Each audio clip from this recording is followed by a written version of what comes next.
नमस्कार मित्रों, मैं Truvina Yadav, assistant professor political science, government college Bansur, Alwar. मेरे इस यूट्यूब चैनल पर आप सभी का स्वागत है। आज हम मत्स्य यूनिवर्सिटी के बीए पार्ट फर्स्ट के पेपर सेकंड में टॉपिक फर्स्ट मनु के ऊपर चर्चा करेंगे। प्राचीन भारतीय राजनीतिक विचारक मनु हिंदुओं का कानूनी साहित्य 3 भागों में बांटा गया है: धर्मसूत्र, धर्मशास्त्र और टीकाएं। और उपयुक्त तीनों वर्गों में से धर्मशास्त्र का सर्वाधिक महत्व माना जाता है और धर्मशास्त्र में भी सबसे प्रमुख स्थान मनुस्मृति को दिया गया है, जिसे मानव धर्मशास्त्र भी कहा जाता है। मनुस्मृति की रचना प्राचीन विचारक मनु के द्वारा की गई है। इसका रचना काल लगभग ईसा पूर्व 3110 वर्ष माना जाता है।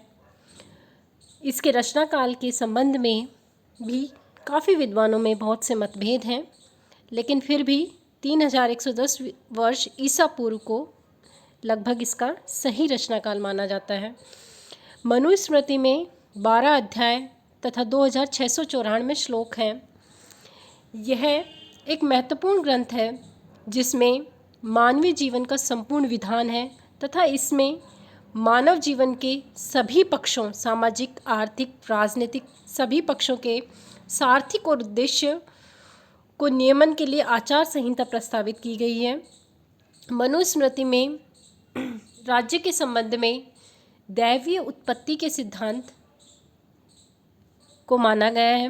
दैवीय उत्पत्ति के सिद्धांत से आशय है, मनुस्मृति में कहा गया है कि इस सिद्धांत का प्रतिपादन मनुस्मृति के 7वें अध्याय में किया गया है। मनुस्मृति में कहा गया है कि सृष्टि की प्रारंभिक अवस्था बहुत ही भयंकर थी। उस समय न कोई राज्य था, न राजा था, न कोई दंड व्यवस्था करने वाली शक्ति थी। राज्य और दंड व्यवस्था के अभाव में मनुष्यों में आपस में आसुरी प्रवृत्तियां जन्म ले रही थी और निरंतर अराजकता की स्थिति थी।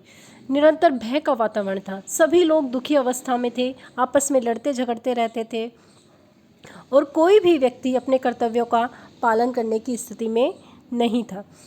ऐसी स्थिति में ईश्वर ने सृष्टि की रक्षा के लिए राज्यपति अर्थात राजा की उत्पत्ति की, राजा की व्यवस्था की। एक चीज़ ध्यान देने योग्य है कि मनुस्मृति में राज्य की उत्पत्ति के स्थान पर राजा की उत्पत्ति का उल्लेख किया गया है। अब हम इसका दूसरा महत्वपूर्ण सिद्धांत राज्य का सप्तांग सिद्धांत देखेंगे। राज्य का सप्तांग सिद्धांत अर्थात राज्य 7 अंगों से मिलकर बना है, जिन्हें मनुस्मृति में राज्य की 7 प्रकृतियां भी कहा गया है। सप्तांग सिद्धांत में सबसे पहला जो अंग माना गया है वो है स्वामी अथवा राजा। हमें यहाँ ये ध्यान रखना पड़ेगा कि महत्व के आधार पर इन्हें क्रम दिया गया है, अर्थात स्वामी अथवा राजा मंत्री से अधिक महत्वपूर्ण है, मंत्री पुर से अधिक महत्वपूर्ण है, पुर राज्य से अधिक महत्वपूर्ण है, राज्य कोश से अधिक महत्वपूर्ण है और कोश दंड से और दंड मित्र से अधिक महत्वपूर्ण। अर्थात इनके महत्व के आधार पर इन्हें क्रम दिया गया है। इसलिए हम जब भी परीक्षा में उत्तर दें तो इनका क्रम परिवर्तित ना करें, ध्यान रखिए इनको इसी क्रम में इनकी व्याख्या करनी है। स्वामी अथवा राजा अर्थात मनु ने राजा के लिए स्वामी शब्द का प्रयोग किया है, जिसका आशय है राज्य की समस्त व्यवस्था में राजा को सर्वोच्च स्थिति प्रदान की गई है। मनु के अनुसार राजा के बिना राज्य की कल्पना नहीं की जा सकती। राजा ही है जो समस्त प्रशासनिक व राजनीतिक व नैतिक दायित्वों का निर्वहन करेगा। दूसरा, मंत्री। मनु का मानना है कि कुशल मंत्रियों के बिना राज्य का कार्य नहीं चलाया जा सकता। अतः राजा के द्वारा अपने शासन संचालन के लिए सुयोग्य मंत्रियों से परामर्श प्राप्त करते ही राजा का कार्य किया जाना चाहिए। मनु ने मंत्रियों के लिए आवश्यक गुणों और योग्यताओं का भी पर्याप्त उल्लेख अपनी मनुस्मृति में किया है कि किस प्रकार के मंत्री होने चाहिए, उनमें क्या क्या गुण व योग्यताएं होनी चाहिए। तीसरा, पुर से आशय है किला, प्रकोटा अथवा राजधानी, तीनों एक ही चीज़ है। मनु का मानना है कि पुर अर्थात किला, प्रकोटा अथवा राजधानी पूर्णतः सुरक्षित होनी चाहिए, उसमें जनता की रक्षा और भरण पोषण की उचित व्यवस्था होनी चाहिए। मनु ने पुर को कई श्रेणियों में विभाजित किया है, जिनमें से प्रमुख है धानवन दुर्ग, मही दुर्ग, जल दुर्ग, वृक्ष दुर्ग, मनुष्य दुर्ग अथवा गिरि दुर्ग। अर्थात राजा इनमें से किसी भी प्रकार का पुर अथवा परकोटा बना सकता है, लेकिन एक चीज़ ध्यान रखें, उनमें जनता के रक्षा और उसके भरण पोषण की उचित सामग्री उपलब्ध होनी चाहिए, ताकि संकट की परिस्थितियों में भी उसमें जनता का जीवन यापन हो सके। चौथा, राज्य की प्रकृति के रूप में राज्य का उल्लेख थोड़ा सा भ्रम उत्पन्न करता है, लेकिन मनु ने यहाँ पर राज्य शब्द का प्रयोग उस अर्थ में किया है जिस अर्थ में कौटिल्य ने जनपद शब्द का अर्थ हुआ है। राज्य से आशय है भूमि तथा जनसंख्या, अर्थात राज्य वह है जिसके पास पर्याप्त भूमि हो और जिसमें जनसंख्या निवास करती हो।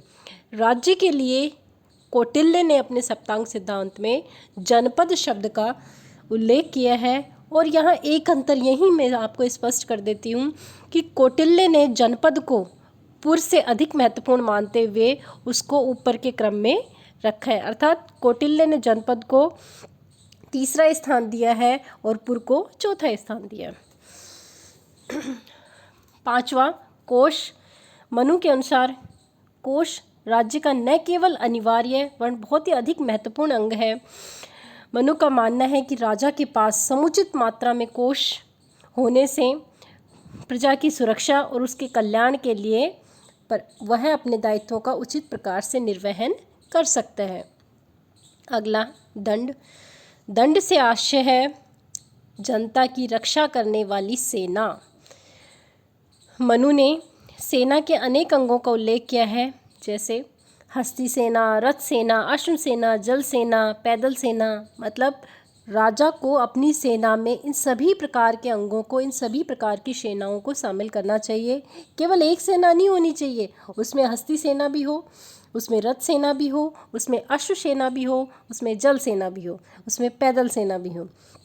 मनु ने राजा को परामर्श दिया है कि वह अपने सेना के इन सभी अंगों को सुदृढ़ कर राज्य की रक्षा के लिए समुचित व्यवस्था करें।